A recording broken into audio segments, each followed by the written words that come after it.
Yushtaratu fil udhiyati arba'atu syurutin. Dalam berkurban disyaratkan 4 hal. Yang pertama adalah al-an'am. Jenis hewan yang dikurbankan harus binatang ternak atau hewan ternak. Yang dimaksud hewan ternak ini ternak menurut fuqaha. Ternak menurut fuqaha.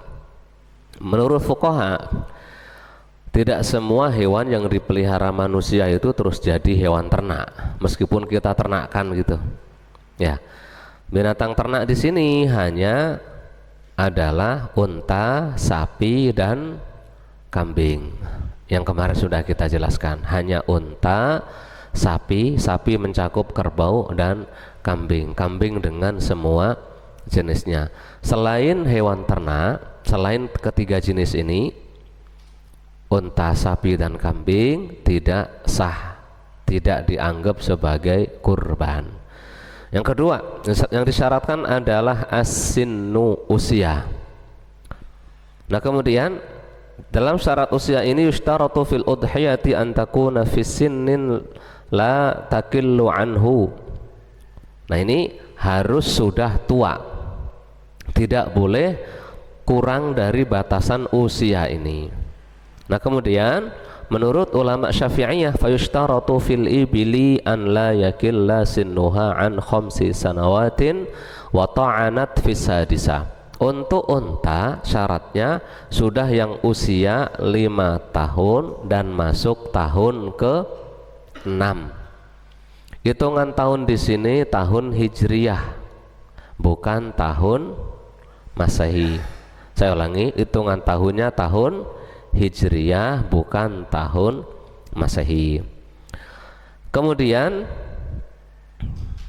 untuk sapi, wa an la yakilla sinnul baqari wal ma'iz an sanatain wa ta'anat fis salisah.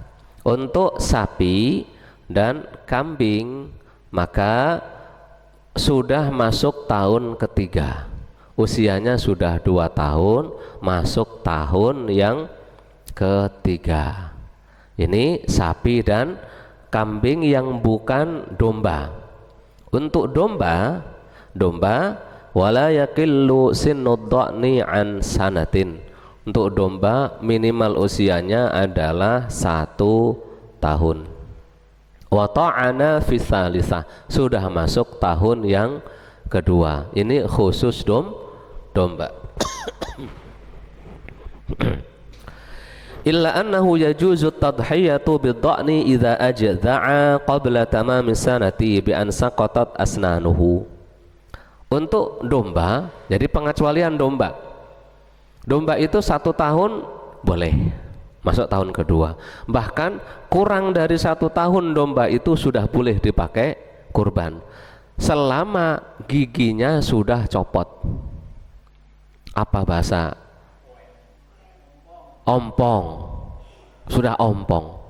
Syaratnya gigi tersebut copot sendiri, bukan dipukul pakai palu. Ya, jangan nanti terus Pak Bambang pedagang kambing, biar kelihatan boleh giginya dimartil tong gitu biar dicabut, nggak boleh. Jadi ad-dha'n atau kambing domba, meskipun kurang 1 tahun, selama sudah ompong sendiri, jatuh giginya, udah jatuh ompong, maka sudah boleh dipakai kurban menurut ulama Syafi'iyah. Dalilnya Rasulullah bersabda, "Dhahu bil jaza'i minad dha'n fa innahu jaizun." Hadis riwayat Imam Ahmad dan Ibnu Majah. Berkorbanlah dengan dha'n, dengan domba, karena hal itu boleh. Kemudian Jabir meriwayatkan dari baginda Nabi sallallahu alaihi wasallam bersabda, "La tazbahu illa musinnah." Jangan kalian motong hewan kurban kecuali yang sudah tua. Jangan motong hewan kurban kecuali yang sudah tua. Illa in ta'assara 'alaikum fatadhbahu jaz'an minad dha'n. Kecuali kalau sulit kalian cari hewan yang sudah tua, potonglah jad'an minad dha'n, potonglah domba yang sudah tanggal giginya. Hadis riwayat Imam Muslim, Abu Dawud, Nasai, Ahmad dan Baihaqi. Nah, jadi sebenarnya dalilnya satu ini.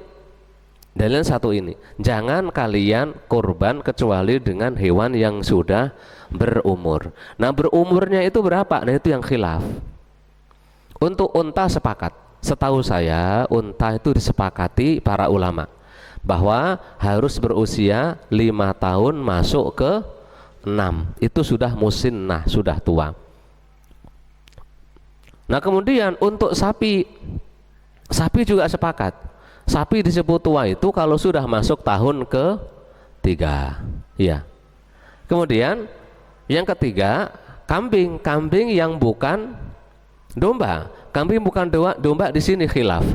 Imam Syafi'i berpendapat bahwa kambing yang bukan domba harus 2 tahun masuk ke-3. Saya ingat anak Imam Ahmad dan siapa? Imam Malik atau Abu Hanifah. Ada 2 mazhab lain saya ingat saya yang mengatakan kambing itu meskipun bukan domba sudah usia 1 tahun sudah masuk. Ini kalau mau dipakai enak, cari yang setahun saja usianya karena lebih murah. Ya apa enggak? Kecil, masih kecil ya, betul Pak Latif, setahun masih kecil ya. Nah, tapi dagingnya lebih enak kali ya, mungkin ya, karena kan belum banyak asam uratnya mungkin ya. Atau sama saja. Kalau asam urat mah sama aja ya, asalkan daging kambing sama sapi mah sama-sama asam urat. Kalau di sate sepertinya enak kambing yang muda, betul gitu ya. Iya, jadi kalau mau pakai pendapat ini, pendapatnya Imam Ahmad, saya ingat saya pendapatnya Imam Ahmad itu boleh kurban dengan kambing yang usianya 1 tahun masuk tahun kedua, dan itu lebih murah itu ya, lebih murah, digigit juga nggak alot, di sate juga lebih enak, direbus lebih cepat, empuk gitu ya. Terus baunya belum perengus, betul gitu ya. Nggak tahu, saya juga bukan ahli kambing, mungkin gitu ya, mungkin ya. Baik. Nah, untuk kambing domba, yang domba tadi itu bahkan saya ingat saya Imam Ahmad membolehkan usia setengah tahun. Imam Ahmad itu saya ingat saya membolehkan usia setengah tahun karena dari setengah tahun itu sudah memungkinkan untuk giginya ompong kambing domba ini. Makanya Imam Syafi'i juga membolehkan meskipun belum setahun asalkan giginya sudah ompong sendiri boleh dipakai korban. Wallahu a'lam bishawab. Itu untuk usia. Kemudian yang ketiga, syaratnya adalah as-salamatu minal uyub, harus sehat. Tidak kambing yang sedang sakit. Harus kambing yang normal, bukan kambing yang cacat. Salamah minal uyub. Rasulullah sallallahu alaihi wasallam itu bersabda dalam hadis Al-Bara bin Azib radhiyallahu anhu, qal arba'un la tujzi'u fil adahi al-awra'ul bayyinu 'awruha wal maridatul bayyinu maraduha wal arja'ul bayyinu 'arajuha wal ajfa'ul lati la tunqi. Ada 4 yang tidak sah, tidak dianggap dalam berkorban. Yang pertama al-awra'ul bayyinu 'awaruha, yaitu kambing yang matanya buta sebelah gitu ya, PC dalam bahasa Inggrisnya ya. Kemudian wal maridatul bayyinu maraduha, yang sakit jelas-jelas sakitnya. Wal arja, pincang. Wal ajfa, kambing yang terlalu kurus sampai kayak nggak ada otaknya gitu. Jadi kalau dilihat aib-aib, cacat-cacat di sini, cacat yang berkaitan dengan jumlah dan kuantitas daging. Jadi harapannya syariat kita berkorban dengan hewan segemuk mungkin gitu, sebagus mungkin. Makanya jangan berkorban dengan yang cacat. Ini hadis sahih riwayat Ashabus Sunan, Abu Dawud, Tirmidzi, Nasai, Ibnu Majah. Kata Tirmidzi hadisnya hasan sahih. Wala yadurrul yasiru minal uyubis sabiqah li'adami ta'thirihi fil lahm. Enggak apa-apa kalau cacatnya sedikit, sakit mata rembesan dikit gitu ya, masih gemuk tapi rembes apa belek namanya, rembesan dikit gitu enggak apa-apa. Atau kambingnya lagi pilek, bersin-bersin, ada enggak kambing pilek? Ada ya, bersin dikit gitu enggak masalah. Gitu enggak masalah. Wayujzi'ul khasi, boleh juga berkorban dengan kambing yang dikebiri, boleh. Lah kan itu cacat, berkurang dagingnya. Enggak, kambing itu kalau dikebiri justru malah gemuk. Coba aja cari kambing yang dikebiri atau kucing yang dikebiri. Kucing jantan kalau dikebiri enggak jadi kucing garong tuh. Jadinya kucing apa? Hah? Kucing meong jadinya ya. Nggak jadi kucing garong, nggak keluar rumah, kerjaannya cuma makan tidur, paling kalau ada tikus juga dibiarin tuh tikus. Lah iya boleh ya, karena Rasulullah Shallallahu Alaihi Wasallam juga berkorban dengan 2 kambing gemuk-gemuk, dikebiri itu kambingnya, jadi beliau beli itu sudah dikebiri gitu, jadi nggak apa-apa. Wal fahlu wa in kasura nazwanuhu, boleh juga berkorban dengan kambing pejantan meskipun senang senang kawin, bahasa kasarnya gitu ya. Kan ada kambing pejantan itu kalau senang kawin biasanya kurus. Kambing bukan orang loh ya, ini kambing kalau senang kawin biasanya kurus, gak apa-apa asalkan sehat, bukan kurus yang terlalu kurus gitu. Nah terus kemudian wal untha wa in kasurat wiladatuha walam yatib lahmuha, boleh juga berkorban dengan kambing betina meskipun sering lahiran, sering beranak, boleh, nggak apa-apa gitu menurut ulama Syafi'iyah. Illa idzan tahaya ilal ajafil bayin, kecuali udah terlalu tua gitu ya, udah terlalu tua, terlalu kurus kering, yaitu jangan, itu termasuk ke yang terlalu kurus tadi. Kemudian wa yujzi'u ma'al karahatil lati lam yukhlaq laha qarn, boleh berkorban dengan kambing yang memang tidak punya tanduk dari lahir. Ada enggak? Ada Pak Latif? Kambing dari lahir itu enggak punya tanduk, itu boleh. Tapi menurut ulama Syafi'iyah itu ma'al karohah, ada makruhnya, meskipun makruhnya makruh tanzih, makruh yang dekat ke boleh, nggak apa-apa gitu.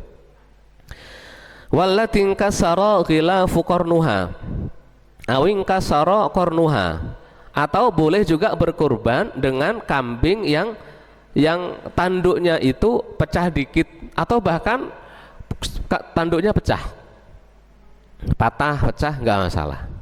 Kenapa? Karena nggak ada yang makan tanduk. Ada nggak yang makan tanduk? Hah? Sahal makan tanduk nggak? Sahal nggak ya? nggak ada. Mau direbus berapa hari juga nggak empuk kayaknya ya. Mungkin kalau digoreng gitu kemeriuk, mungkin ya, nggak tahu saya juga. Nah kemudian wallatin tabaqat minal kai uzunuha, boleh juga intaqobat, wallatin taqobat minal kai uzunuha, boleh juga yang kambing yang telinganya, yang kuping kambingnya itu mungkin rusak karena dibeli cap. Kan zaman dulu pernah ya, kambing itu untuk menunjukkan punya siapa dicap, distempel dengan besi panas. Ada ya? Ada ya? Zaman dulu itu, zaman saya masih ganteng zaman dulu ya, masih muda gitu. Itu zaman Pak Soeharto, saya ingat saya ngasih kambing dan sapi ke masyarakat. Iya, ada stempelnya gitu kan ya? Ada ya, ada tandanya gitu ya, ada stempelnya. Tapi nggak tahu itu pakai besi atau pakai cat itu. Nah kan boleh. Jadi menurut ulama Syafi'iyah dan jumhur boleh memberi stempel dengan besi panas ke hewan itu. Nah biasanya dibeli stempel kupingnya. Nah kuping kalau dibeli stempel kadang-kadang agak rusak, boleh juga nggak masalah dipakai korban. Wal masquqatul udhuni bitul, boleh juga meskipun kupingnya tadi itu berlubang. Kadang kupingnya berlubang, namanya kambing, seruduk-serudukan gitu mungkin, terus apa diseruduk temennya, nempel ke kena apa duri atau kena paku, akhirnya telinganya bolong panjang, itu enggak masalah, enggak apa-apa. Wal karahatu li anna dzalika yushinuha, kenapa dimakruhkan? Karena jadi buruk kan, jadi kelihatan ada aibnya. Walakinnaha tudzi'u li anna dzalika la yu'athiru fi naqsil laham, tapi enggak apa-apa, masih sah karena enggak ngurangi daging. Kan namanya korban yang dianggap yang dituju utamanya adalah daging. Ini cacat-cacat dikit enggak masalah. Wa tudzi'u saghiratul udhun, boleh juga berkorban dengan kambing yang kupingnya tuh kecil sekali. Wala tudzi'ul lati lam yukhlaq laha udhun, tidak boleh berkorban dengan kambing yang dari kecil enggak punya kuping. Waliyadzubillah kana walidurriyatin wal usratin jaman, semoga anak-anak kita normal sehat semuanya, amin ya rabbal alamin. Jadi enggak boleh kalau berkorban dengan kambing yang dari kecil tidak punya kuping. Wa tudzi'ul makhluqatu bila dar'in wala ilyatin alal asah. Bagaimana kalau ada kambing diciptakan dari lahir nggak punya buntut? Boleh. Alal asah boleh, nggak apa-apa. Atau nggak punya nenen, apa tahu nenen ya? Mama tahu nenen ya? Bapak-bapak tahu kan? Kalau anak-anak santri nggak tahu loh ya. Anak-anak santri kan nggak tahu. Nah, karena ada mungkin kalau dari lahir nih kambing nggak punya nenen, boleh nggak dikorbanin? Boleh, itu boleh. Kemudian lakin lau quti'azzanabu au ghairuhu min inliyatiha au dar'uha lam tujzi. Tapi kalau ini kambing sehat, kemudian sama yang punya ekornya itu dipotong, mungkin pengen makan sup buntut kambing, mau motong kambingnya eman-eman, nah, akhirnya buntutnya dipotong dimakan untuk sop buntut. Nah itu buntutnya itu najis karena bangkai kan, maquti'a min bahimatin wahiya hayy fahuwa maitah, yang dipotong dari hewan saat masih hidup termasuk bangkai kan gitu kata Nabi. Udah buntutnya najis haram dimakan, kambingnya nggak boleh dipakai kurban. Atau yang punya nenen tapi nenennya dipotong, mungkin pengen makan sate nenen kambing gitu, mungkin nggak boleh, kambingnya nggak boleh dipakai untuk berkorban. Wa qat'u ba'dil ilyati awid dar'i ka qat'i kullihi, motong sebagian buntut meskipun motong sedikit aja nggak boleh itu buntut itu, atau motong nenen sedikit itu juga enggak diperbolehkan ya. Kemudian waktu tudzi'u dzahibatu ba'dil asnan, boleh juga berkurban dengan kambing yang sebagian giginya sudah ompong. Fa in kasarat jami'u asnaniha aw tanasarat fala tudzi'u fil asah. Kalau kambing ini giginya habis semua, udah ompong semua, nggak boleh. Karena mengapa? Lah kalau sudah ompong semua, sudah terlalu tua, itu makannya juga sudah cari yang empuk-empuk. Jangan-jangan minta bubur ini nanti kambingnya, jangan-jangan. Makanya ya jangan yang seperti itu, khawatirnya nanti kambingnya terlalu kurus ya. Wallahu a'lam bishawab. Kemudian wa idza nadhara syakhsu an yudhi bihayawanin muayyan, kalau seseorang nazar untuk kurban dengan hewan tertentu, fihi aibun yamna'ul ijza lazimah. Kalau sudah nazar untuk kurban dengan hewan tertentu, ternyata ada aib di hewan tersebut, tetap lazimahu, tetap harus dikorbankan. Wa idza qala an syatin ma'ibah atau muayyabah, kalau ngomong ada kambing yang ada cacatnya, hadhihi udhiyati, ini kurbanku, maka lazimahu dzabhuha liltizamihi biha, maka tetap harus dipotong ini kambing karena dia sudah ngomong ini bakal jadi kurbanku. Wa yusabu ala dzalika lakinnaha la taqa'u udhiyatan, wajib dipotong dapat pahala tapi tidak dianggap sebagai kurban. Ya, wa yakunu dzabhuha qurbatan. Ya, ini motong kambing yang cacat tadi itu karena nazar, ya dianggap sebagai ibadah, cuma bukan sebagai kurban. Wa tufarriqahu wa tafriqatu lahmiha shadaqah. Nah, bagi-bagi dagingnya sebagai sedekah, wala tujzi'u 'anil udhiyah, maka tidak dianggap sebagai kurban, enggak sah sebagai kurban, li'anna salamata syartun laha. Enggak dianggap karena syaratnya kurban itu harus yang bagus, tidak cacat. Selanjutnya, walau adja'al udhiyata liyudhi biha, kalau sudah memposisikan kambing untuk disembelih gitu, wahiyya salimah, kemudian saat mau dipotong itu kambingnya masih sehat, fattarabat wangkasarat rijluha au arajat tahta sikin lam tujizhu alal asah. Ini yang repot, makanya perlu yang motong itu orang-orang yang sudah profesional, pemain profesional, pro player gitu ya, jangan yang masih belajar gitu, jangan yang masih belajar. Karena kalau lagi disiapin untuk dipotong kan biasanya dibaringin itu, dibaringin. Terus kemudian saat mau dipotong, dia gerak-gerak, akhirnya kakinya patah gitu. Maka ini tidak sah dianggap sebagai kurban. Kata ulama Syafi'iyah nggak sah. Tapi alal asah, dalam pendapat yang lebih sahih. Jadi ada pendapat kedua, berarti pendapat yang sahih, pendapat yang masih benar, masih dianggap sebagai kurban. Ya, wallahu a'lam bishawab.